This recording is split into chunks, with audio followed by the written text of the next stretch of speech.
Muito cá. Outsiders often distort history, but some become bridges between worlds' fragile spans linking unfamiliar shores, where cultural clashes forge unexpected alliances amid the clash of spears and the whisper of trade winds. A European who earned a tyrant's trust, chronicling an empire's glory and gore with the ink of an eyewitness, yet tainting the tale with his own lens of empire and adventure. What happens when a traitor steps into a king's court, navigating the treacherous currents of power, loyalty, and survival in a land far from home? This is Francis Fynn, the Englishman who befriended Shaka Zulu, the formidable architect of the Zulu Empire, and shaped our view of that era through diaries that blend fact with fascination. Imagine arriving on Africa's untamed coast in the 1820s, where the Indian Ocean's waves crash against shores teeming with opportunity and peril, and one young man only with ambition, medical knowledge, and a trader's cunning steps into the heart of a burgeoning African kingdom, witnessing its rise and the shadows of its brutality. But was Fynn a neutral observer, preserving Zulu history for posterity, or a mythmaker whose accounts fueled European misconceptions of savage Africa? A bridge builder fostering understanding, or an opportunist exploiting his position for personal gain? As we unravel the saga of Francis Fynn, we'll explore his humble origins in a changing Europe, his daring arrival in southern Africa, the encounters that thrust him into Shaka's inner circle, the events he documented amid the Mfecane's chaos, his navigation of Zulu politics during turbulent successions,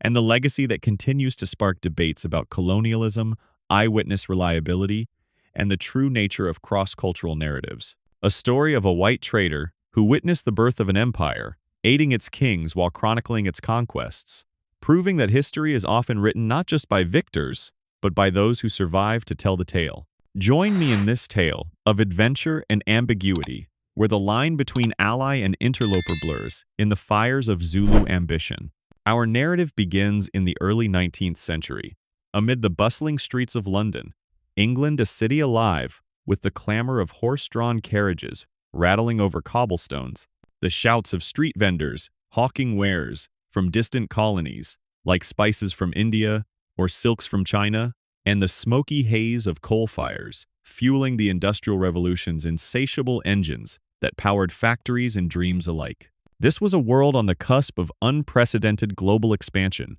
where the British Empire's tentacles reached across oceans. Young men dreamed of fortunes in far-flung lands teeming with gold, ivory, and exotic tales, and the Napoleonic Wars' aftermath, ending in 1815, had left economic dislocations that pushed many to seek opportunities abroad.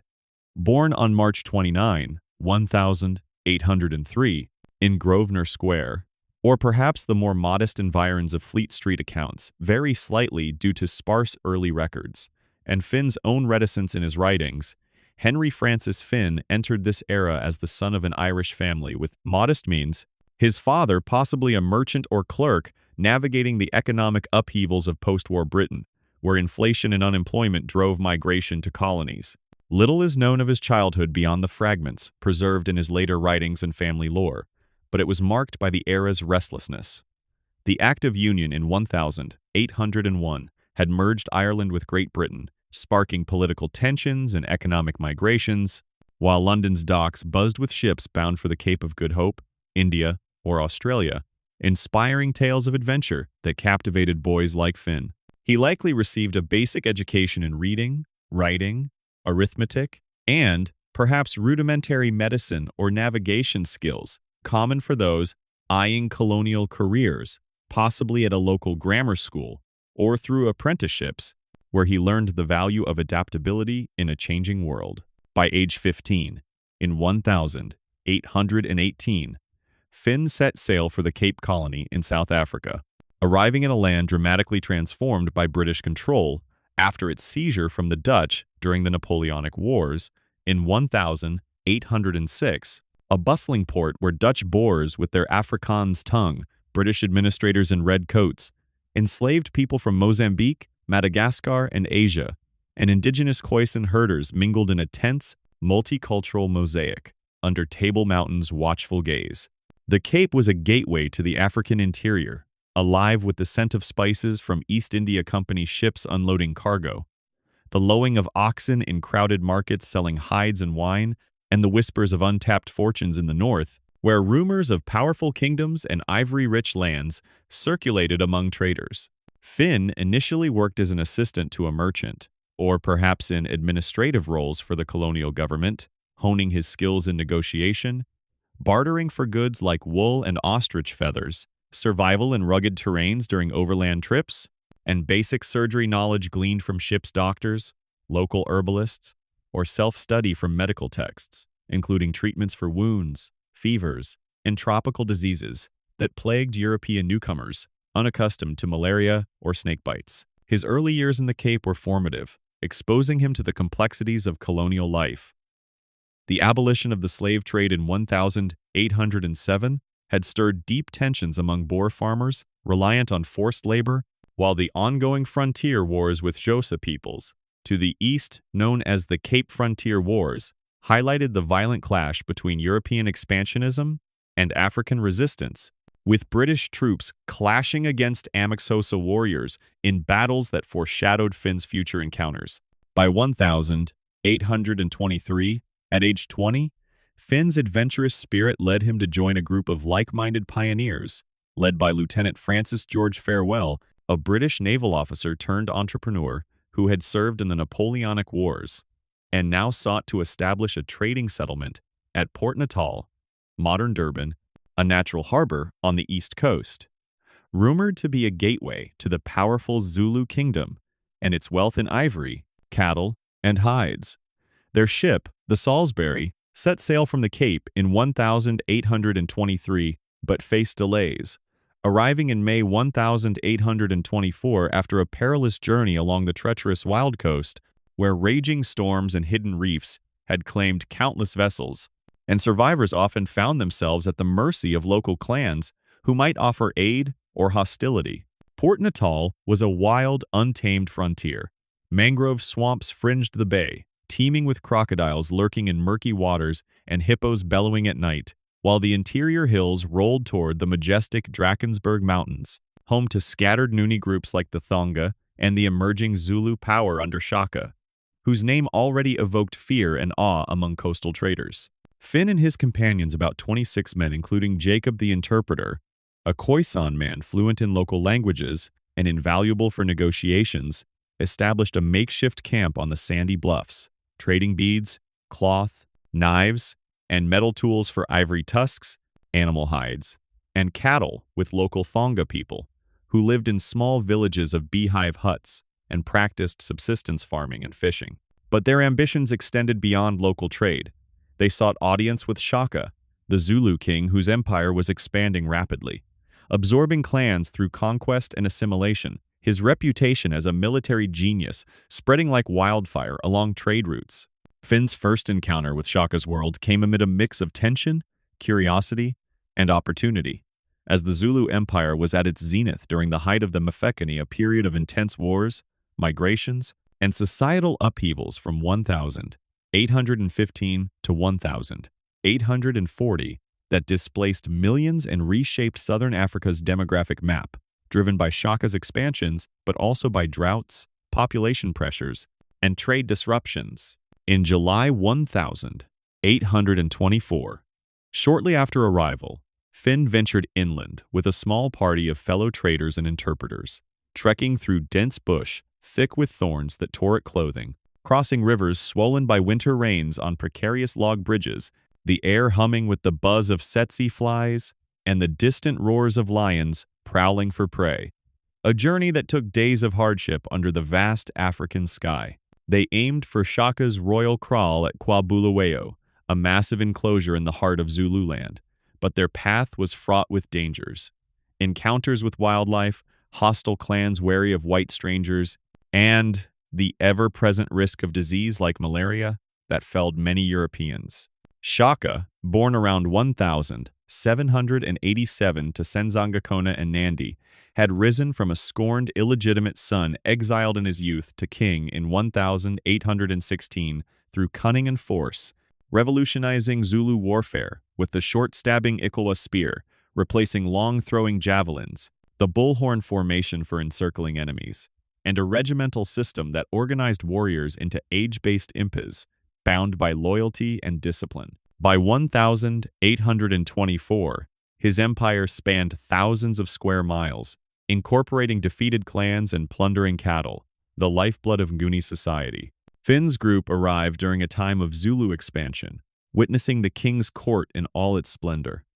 A vast circular enclosure of hundreds of beehive huts surrounded by wooden palisades, where thousands of warriors, women, and attendants gathered for assemblies, the ground pounded smooth by rhythmic dancing feet during ceremonies, and the air scented with the savory aroma of roasting meat from cattle sacrifices to ancestors. Shaka, described by Fynn as tall, muscular, and intellectually sharp with a commanding presence that could inspire awe or terror, initially viewed the white men with suspicion, calling them abalungu, white people, or sea creatures, washed up from the ocean, but curiosity prevailed as he sought knowledge of their technology and intentions. Fynn gained favor through medical aid. When Shaka suffered a severe stab wound from an assassination attempt in late 1824, likely by rivals within his court or from a neighboring clan, Fynn treated it with European ointments, bandages, and perhaps laudanum for pain, cleaning the injury to prevent infection in an era when such wounds often proved fatal. This act not only saved the king's life, but earned Finn's group Shaka's trust, resulting in a grant of land at Port Natal for their settlement, along with gifts of cattle, ivory, and even Zulu wives to seal alliances, customs Fynn adopted by marrying several women and fathering children who bridged cultures. This marked the beginning of Finn's deep immersion. He learned Zulu fluently, adopting local customs like wearing leopard skins and participating in hunts where warriors tracked elephants for ivory, or ceremonies involving ancestral invocations with beer offerings and dancing under the stars. Fynn fought alongside Zulu impis in minor skirmishes against rebellious clans like the Kwabe or Thembu, his musket providing a technological edge in battles where traditional assegai spears met gunfire, though he noted Shaka's initial disdain for cowardly weapons that killed from afar, preferring the honor of close combat. His diary, compiled later from daily notes, scribbled in makeshift journals amid the bush, details Shaka's intelligence conversations on astronomy, where the king questioned the star's nature, warfare tactics borrowed from European ideas, and even European politics like the Napoleonic Wars, and amiability in private moments, where Shaka shared personal stories of his exile, his mother's influence, and visions for a united Zulu nation. But the accounts also reveal the gore. Executions by clubbing, ukubulawa, or impalement for minor offenses like cowardice in battle or suspected witchcraft, mass killings during the mourning for his mother Nandi in 1827, where Shaka's grief spiraled into tyranny, ordering the slaughter of thousands accused of insufficient sorrow, including decrees to kill pregnant women and their husbands to symbolize universal loss, and forbidding planting or milking for a year, leading to famine. Fynn witnessed the Mfecane's horrors firsthand. Villages razed in punitive campaigns, refugees streaming to Port Natal with tales of displacement, famines where desperate survivors resorted to cannibalism in hidden valleys, and the depopulation that left the Highveld eerily silent, with estimates of 1–2 million dead or displaced, painting a picture of apocalypse fueled by Shaka's ambition but also by environmental droughts, population pressures, and trade disruptions that amplified interclan rivalries. Fynn navigated Zulu politics with cunning and pragmatism, his position as Inkosi, chief, granted by Shaka, allowing him unprecedented influence amid the court's intricate web of intrigues, where loyalty was tested daily through rituals and spies. He traded ivory harvested from Zulu hunts for European goods like guns, blankets, and beads, amassing personal wealth while advising Shaka on dealings with other whites, such as when the king sent envoys to the Cape in 1828 seeking formal alliance against internal rivals or to acquire horses and firearms. Missions Fynn facilitated by providing letters and guides. Finn's diary reveals Shaka's curiosity about the wider world questions on ocean ships that walk on water, the power of guns to thunder from afar, and even Christianity, which he dismissed as stories for children, but probed for strategic insights, yet also the king's growing paranoia, as he executed suspected witches or disloyal kin based on diviners' bone throws, creating an atmosphere of fear where even close advisors like Mbafa trod carefully. The climax of Finn's time with Shaka came in September 1828. The king's assassination by his half-brothers Dingane and Mangana, aided by the treacherous advisor Mbafa, amid Shaka's tyrannical grief over Nandi and his increasingly erratic decrees that alienated his people, such as banning marriages or ordering mass cattle slaughters. Fynn was absent from the kraal at the time, trading at Port Natal, but returned to a kingdom in chaos, with factions clashing and Dingane consolidating power by eliminating rivals. Fynn aided Dingane's rise, providing medical care for wounds sustained in the plot and diplomatic support to legitimize the new king among European traders, who saw Dingane as more amenable to trade than the volatile Shaka. His role in the transition was ambiguous. Some historians suggest he knew of the plot beforehand, using his position to ensure the settlers' safety and land grants, while his diary portrays a neutral stance, detailing the post-assassination turmoil, with Zulu warriors looting kraals and refugees fleeing to Natal. Under Dingane, Fynn continued trading, marrying multiple Zulu women in accordance with local customs to seal alliances,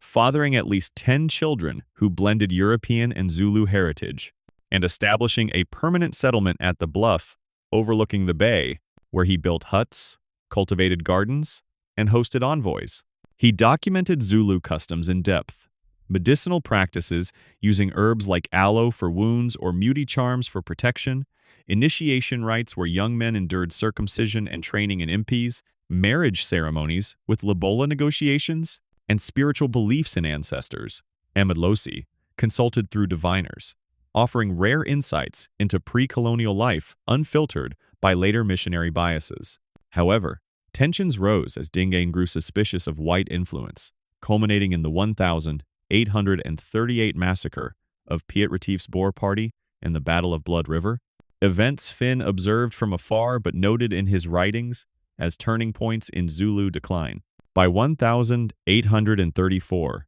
amid growing instability and personal risks, Fynn left Natal for the Cape, where he served as a magistrate in Wittenhague and later as resident agent on the eastern frontier, using his Zulu expertise to mediate border disputes and inform British policies toward African kingdoms. He married Eliza Jenkins in 1836, fathering more children, and compiled his diary notes into a manuscript, though publication was delayed until after his death. Fynn's legacy is a profound paradox. As an eyewitness, his writings preserve invaluable Zulu history, humanizing Shaka beyond the bloodthirsty tyrant stereotype by detailing his strategic mind, personal charisma, and visions for unity, while documenting Mfecane events, like clan absorptions and migrations that reshaped the region.